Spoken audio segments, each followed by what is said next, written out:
خوب اعوذ باللہ من الشیطان الرجیم بسم اللہ الرحمن الرحیم الحمد للہ رب العالمین وصلی اللہ علی محمد وآلہ الطاہرین۔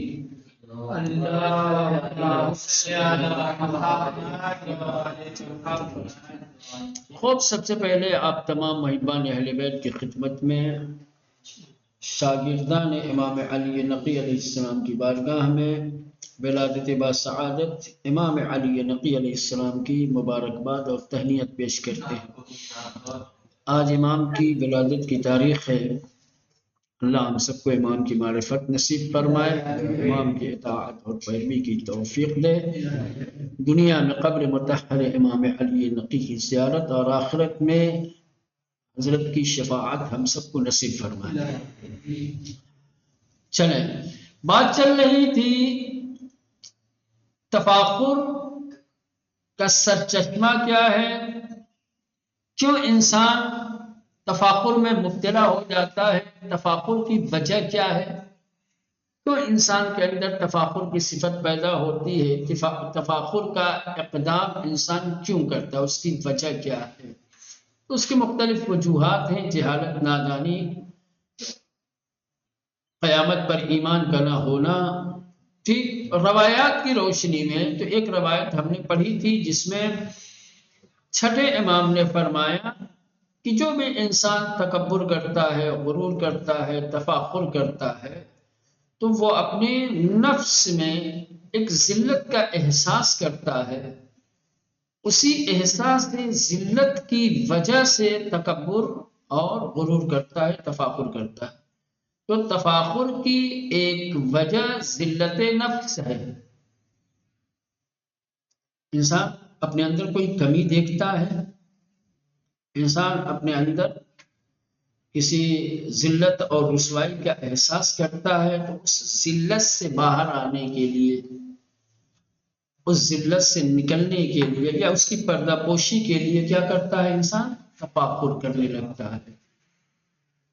اس کے بعد پانچویں امام کی روایت پڑھی تھی کہ در حدیث دیگری از امام باقر علیہ السلام میخوانی، کہ ایک دوسری حدیث جو پانچویں امام سے ہے، اس حدیث میں ہم پڑھتے ہیں کہ امام فرماتے ہیں ثلاثۃ من عمل الجاہلیہ، تین ایسے اعمال ہیں کہ جن کا تعلق دور جاہلیت سے ہے۔ تین کام جاہلوں والے کام ہیں، جاہلوں سے بولا نا وہ دور جہالت کے لوگوں والے کام ہیں، قبل اسلام، کہ جس کو زمانے جاہلیت یا دور جاہلیت کہا جاتا ہے۔ ان میں تین خصلتیں تھیں، تین طریقے کے اعمال میں وہ مبتلا تھے۔ اسلام نے ان تینوں کو رذیل، پست اور بری خصلت اور برا عمل قرار دیا ہے۔ اسلام نے ان اعمال کو ناپسند کیا، لہذا اسلام آنے کے بعد اب اگر کوئی وہ عمل انجام دیتا ہے تو سمجھ جاؤ کہ اس کا رابطہ، اس کی نسبت اس اسلام سے پہلے والے لوگوں کے ساتھ ہے، کیونکہ وہ دور جاہلیت والا کام کر رہا ہے۔ اسلام نے اس عمل کو ناپسند کیا ہے اس لیے کہ وہ دور جاہلیت کا تھا، ناپسند عمل تھا۔ اب جب اسلام نے روک لگا دی، دور جاہلیت ختم ہو گیا، اور آج بھی آپ وہی کام کر رہے ہیں، تو گویا آپ اسی زمانے میں ہیں اور اسی زمانے والوں سے آپ کی نسبت ہے۔ وہ کیا ہے؟ ثلاثۃ من عمل الجاہلیہ، تین کام ایسے ہیں کہ جو جاہلیت کے عمل میں سے ہیں، جاہلیت کے اعمال ہیں۔ الفخر بالانساب، پہلا نسب پر فخر کرنا، فیملی بیک گراؤنڈ، خاندان۔ بہت سارے لوگ دنیا میں آپ کو ایسے مل جائیں گے کہ جن کے اندر اپنی کوئی خوبی نہیں، اپنا کوئی امتیاز نہیں، اپنا کوئی ایسا کمال نہیں کہ جس کی وجہ سے لوگوں کے سامنے سر اٹھا سکے، لیکن خاندان اونچا ہے، خاندان بڑا ہے، خاندان بڑا باکمال ہے۔ تو خاندانی فخر کو، خاندانی امتیاز کو، خاندانی کمالات کو بیان کر کے فخر کرتا ہے، برتری اور اپنی فضیلت کو ظاہر کرتا ہے۔ میرے دادا ایسے، میرے بابا ایسے، ہے نا، میرے پر دادا ایسے، میرے چچا ایسے، میرے بڑے ابا ایسے، وہ خاندانی نسب پہ فخر، خاندان پہ فخر۔ اسلام نے خاندانی فخر کے اوپر خط بطلان، لال قلم چلا دیا، کہا کہ نسب پہ فخر یہ جاہلوں کا کام ہے۔ اسلام نسبی فخر کو اچھا عمل، نیک عمل نہیں مانتا، اس فخر کے خلاف ہے۔ انسان کی اپنی خوبی ہونی چاہیے، انسان کے اپنے ذاتی اور نفسی کمالات ہونے چاہیے، وَإِلَّا آپ کے اندر کوئی خوبی نہیں، آپ کے اندر کوئی کمال نہیں، لیکن آپ کا خاندان بڑا اونچا، بڑا باکمال ہے، تو آپ کو اس سے تھوڑی فضیلت حاصل ہو جائے گی، اس سے تھوڑی آپ کو نجات مل جائے گی، وہ آپ کے کام تھوڑی آئے گا۔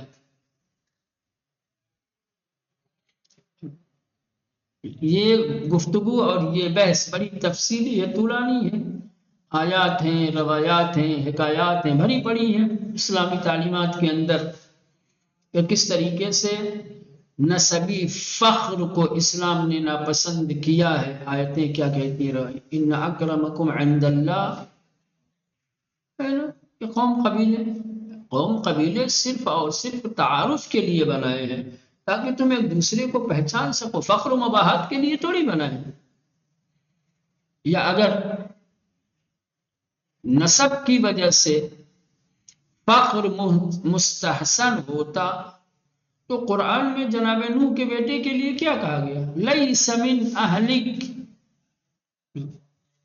وہ تو اہل بھی شمار نہیں تھے، جائے کہ نسبی کمالات اور نسبی فخر کا امتیاز اسے دیا جائے اور اس کی بنیاد پر اسے غرق ہونے سے بچایا جائے۔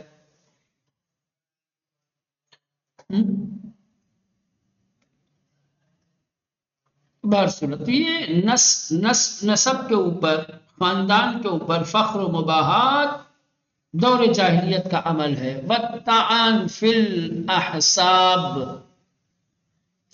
تان یعنی لعنت، مذمت، برائی، خانوادگی شرف اور شخصیت میں، سمجھ رہے ہیں، دوسروں کے خاندان کے باشخصیت افراد کے اندر کمی نکالی جائے، دوسرے کے سامنے والے کے خاندان کے اشخاص کے اندر مولانا برائیاں نکالی جائیں، ان کو طعن کیا جائے، تمہارے خاندان میں ویسا، تمہارے چچا ایسا، تمہارا دادا، اپنے خاندان والوں کی بڑائی، دوسرے کے خاندان والوں کو کی برائی، یہ بھی جس طریقے سے اپنے خاندان والوں کی بڑائی اچھی چیز نہیں ہے، ویسے دوسرے کے خاندان والوں کی برائی بھی پسندیدہ نہیں ہے، مستحسن نہیں ہے۔ دیکھیں، والطعن فی الاحساب، خانوادگی شرف اور شخصیت میں طعن کرنا، لعن کرنا، مذمت کرنا، برائی کرنا، عیب نکالنا، یہ کہا جائے گا، ٹھیک۔ والاستسقاء، یہ قدیم زمانے میں ایسا بھی تھا، دور جاہلیت میں، کہ لوگ ایک دوسرے کی فیملی اور خاندان کے لوگوں کی شخصیتوں میں کیا کرتے تھے مولانا، عیب جوئی کرتے تھے، طعن کرتے تھے، مذمت کرتے تھے ان کی، کہ تمہارے چچا نے ایسا، تمہارے بڑے ابا نے ایسا، تمہارے دادا یہ، تمہاری بہن یہ، تمہارے بھائی، تاکہ سامنے والے کے خاندان کے اشخاص کے اندر کے عیبوں کو بیان کر کے اپنے کو بے عیب ظاہر کیا جائے اور فخر و مباحت کیا جائے۔ یہ گویا فخر کرنے کا ایک دوسرا پہلو ہے۔ ایک رخ تو یہ ہے کہ انسان اپنی خوبیوں کو بیان کرے، ہے نا، اپنی خاندانی شرافت کو، اپنی خاندانی کمالات کو بیان کرے، یہ ایک طریقہ ہے۔ ایک طریقہ یہ نہیں ہے اپنی طرف نہیں، سامنے والے کو چلے جاؤ، جس سے گفتگو ہو رہی ہے، جس سے بات ہو رہی ہے، جس پہ ہم فضیلت ظاہر کرنا چاہتے ہیں مولانا، ان کی جانب انسان رخ کرے، اور اس کے خاندان میں جو معیوب افراد ہیں، جن شخصیات میں عیب نکالا جا سکتا ہے، جن کی مذمت کی جا سکتی ہے، ان کی مذمت کی جانے لگے گی۔ یہ بھی ایک طریقہ ہوتا ہے کہ کبھی کبھی انسان کے اندر اپنا کمال تو نہیں ہوتا ہے کہ جس کمال کو بیان کرے، لیکن سامنے والے کے خاندان میں کچھ افراد میں کوئی کمی دیکھتا ہے تو اس کمی کو مولانا اپنی تفاخر کے لیے ڈھال بناتا ہے، استعمال کرتا ہے کہ میری خاندان میں یہ برائی کا انسان نہیں ہے، کوئی اتنا پست، اتنا لعن و طعن ہونے والا انسان نہیں ہے، نہ وہ اسی کو نشانہ بناتے ہیں، اس کی شخصیت کو نشانہ بنا کر کے اس کے خاندان کے افراد کی کمیوں کو، ان کے نقائص کو، ان کے عیوب کو بیان کر ان کی مذمت کرو تو ہماری شان خود بخود بڑھ جائے گی۔ یہ طریقہ ہوتا ہے، یہ بھی دور جاہلیت کا، اسلام نے اس سے بھی منع کیا ہے۔ اور تیسرا اور آخری عمل، قدیم زمانے میں دور جاہلیت میں جب بارش نہیں ہوتی تھی، قحطی اور خشک سالی ہو جاتی تھی، تو لوگ کیا کرتے تھے؟ ستاروں سے مدد لیتے تھے، ستاروں سے مدد لیتے تھے، توسل کرتے تھے ستاروں سے، تاکہ بارش ہو جائے اور خشکی اور قحطی کی جو مصیبت ہے، جو پریشانی ہے، وہ دور ہو جائے۔ سمجھتے تھے کہ بارش ہونے میں ستاروں کی بہت بڑی دخالت ہے، بارش اس لیے نہیں ہو رہی ہے کہ ستارے ہم سے ناراض ہیں، ہم سے روٹھے ہوئے ہیں، اگر ہم ان سے متوسل ہو جائیں گے، اگر ہم ان سے سفارش کریں گے، ان کے سامنے خضوع و خشوع کریں گے تو یہ ہم سے راضی ہو جائیں گے اور اس کے نتیجے میں بارش ہوگی۔ اسلام نے کہا کہ نہ، بارش ہونے میں چاند ستارے بادل ان لوگوں کی کوئی دخالت نہیں ہے، بارشوں کا نازل کرنے والا صرف خدا ہے۔ اگر پانی کی کمی ہو گئی ہے، خشکی میں گرفتار ہو گئے ہو، قحطی کی وجہ سے پریشان ہو، تو خدا کی بارگاہ میں دعا کرو، خدا سے طلب باران کرو، خدا بارش نازل کرے گا، نہ کہ جاؤ چاند سے توسل کرو، ستاروں سے۔ تو قدیم زمانے میں دور جاہلیت میں ستاروں سے لوگ متوسل ہوتے تھے، ستاروں سے لوگ طلب بارش، طلب باران کرتے تھے۔ اسلام نے اس قبیح عمل کے اوپر خط بطلان کھینچا اور اس کو ایک ناپسند عمل قرار دیا، اس پر روک لگائی۔ ٹھیک، تو یہ تین کام دور جاہلیت سے تعلق رکھتے ہیں، ان کا تعلق اسلام سے پہلے کے لوگوں کے افراد سے ہے۔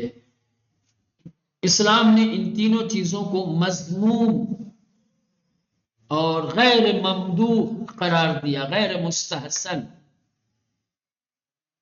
نسب کے اوپر فخر کرنا،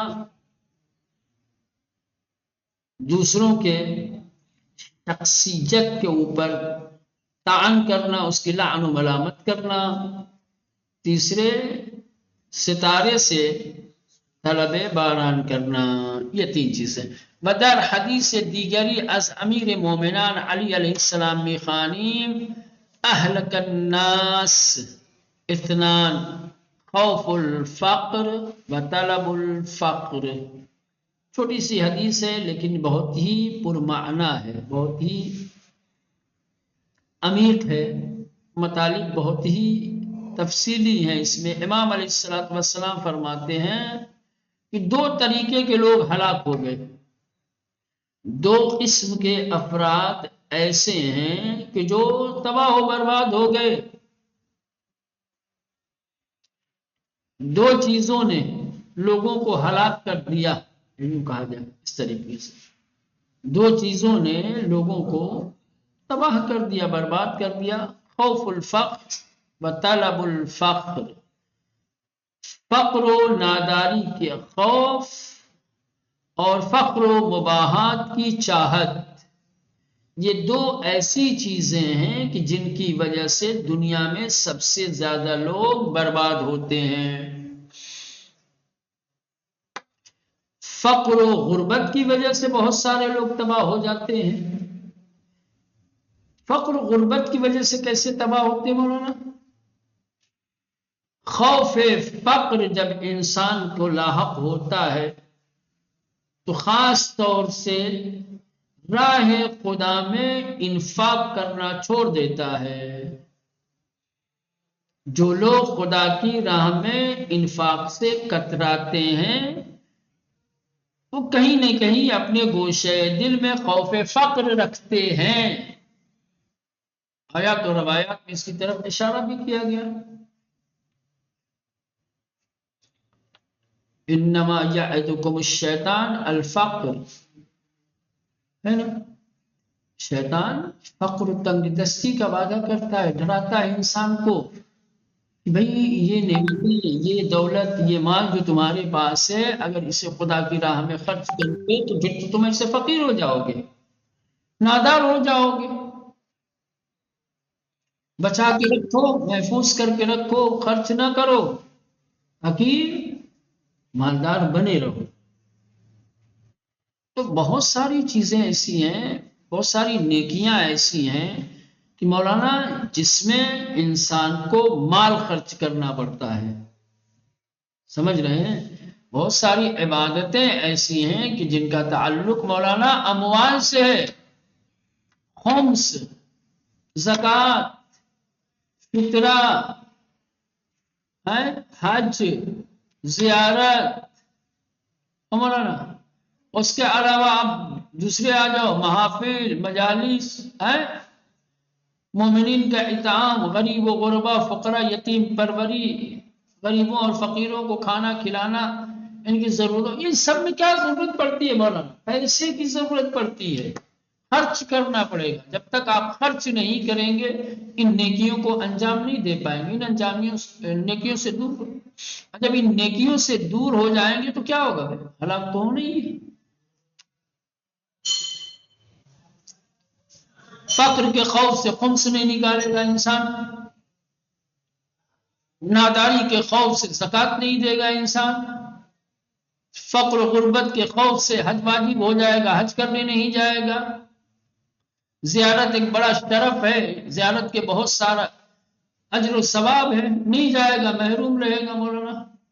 ایک مہینہ روزہ رکھ کر کے فطرہ نہیں نکالے گا۔ اس کے علاوہ جو خانوادگی مالی حقوق جو ہیں، ماں باپ ہیں، اولاد ہیں، گھر والے ہیں، ان کو بھی کبھی کبھی مالی مدد کی ضرورت ہوتی ہے، یا ہمارے اوپر مالی حقوق رکھتے ہیں کہ ان کی تمام ضرورتوں کو ہم پوری کریں۔